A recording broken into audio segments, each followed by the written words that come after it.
Welcome to the Goalpost, the podcast where it's all about long-term player development. We're here to talk soccer through a different lens, one that puts the players before the scoreboard and progress before pressure. This is all youth soccer with a purpose. All development, all the time.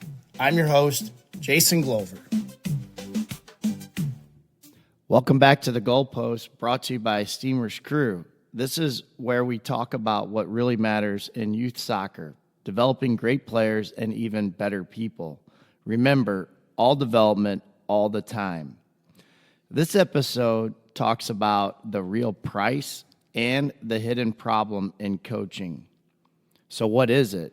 You don't just get to want something. You have to pay the price for it.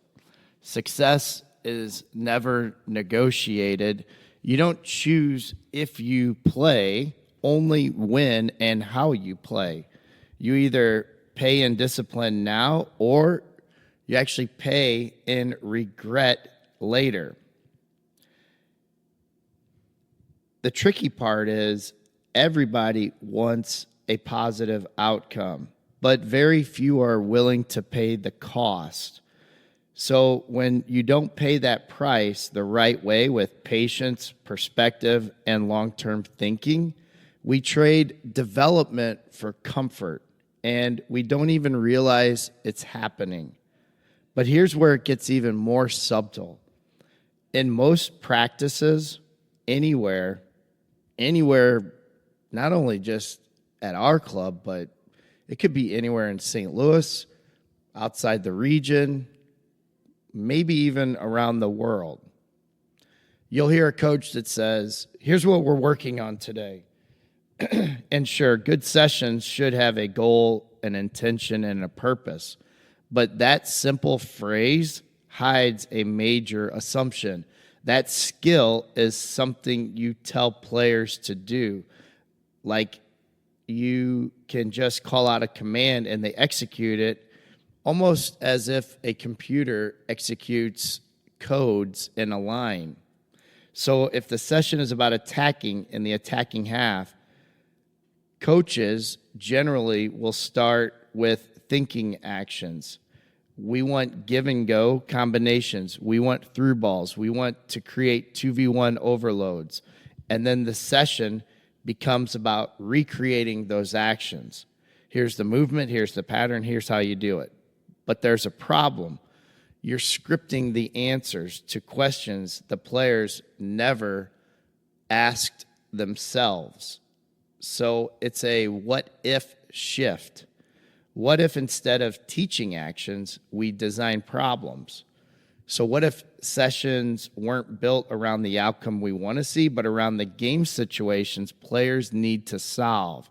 So that one shift from prescribing solutions to designing problems changes everything.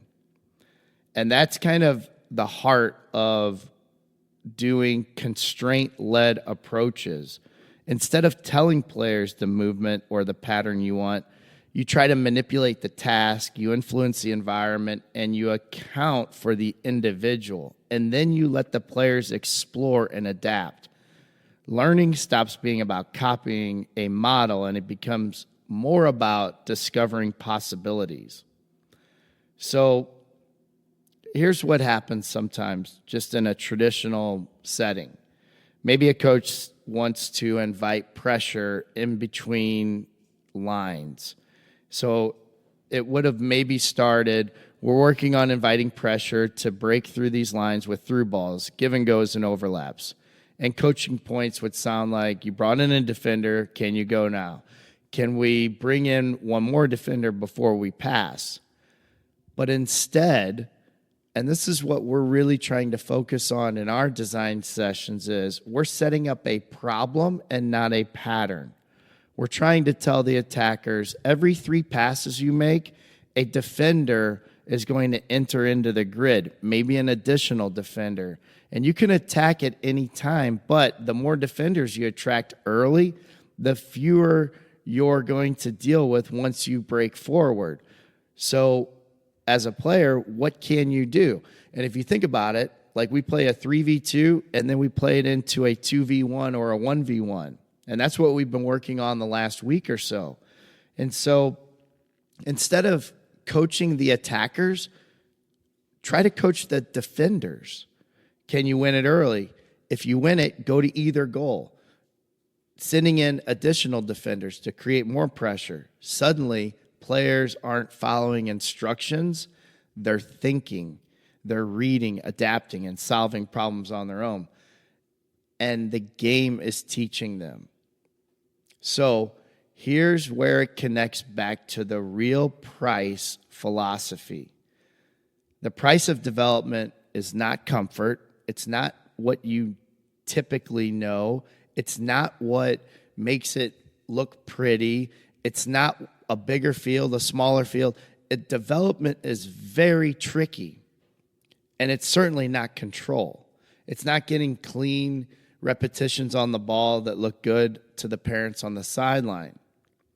The price is letting these sessions look messy, letting them feel unorganized, letting players struggle before they solve, designing problems, not prescribing answers, letting the game teach instead of my voice or coaches' voices teaching. Because just as an adult, as you're in your work life or as you're just living your own life, the game and life doesn't hand you a script. It's like when you bring home your first child, there's not a manual that comes with a child. You have to be willing to live and learn in the real moment. And so if we give problems and we are encouraging players to solve these problems under pressure, then we're allowing for the game to teach. And so when your children are going through this process, just remember that one day it'll all be gone. And when it is, the only thing that will matter is how your child felt while they were playing. Not whether every session was clean or controlled, but rather think of your child not as a performer in front of you. They're not show dogs. They don't have to have perfect performances. Quite honestly, I don't think adults have perfect performances at work. I think a lot of times you work to get through 8 hours of your life, but you're not performing all day long at your highest level. And so kids need to be able to try, fail, learn, and move forward. And every mistake is a lesson wrapped in the next lesson. And it's an opportunity for your child to go through and go forward. And that's what they'll remember, is that they were given the opportunity. So thanks for listening again to the Goalpost. These years, they're going to go fast. But development is the long game. Try to keep positive perspective.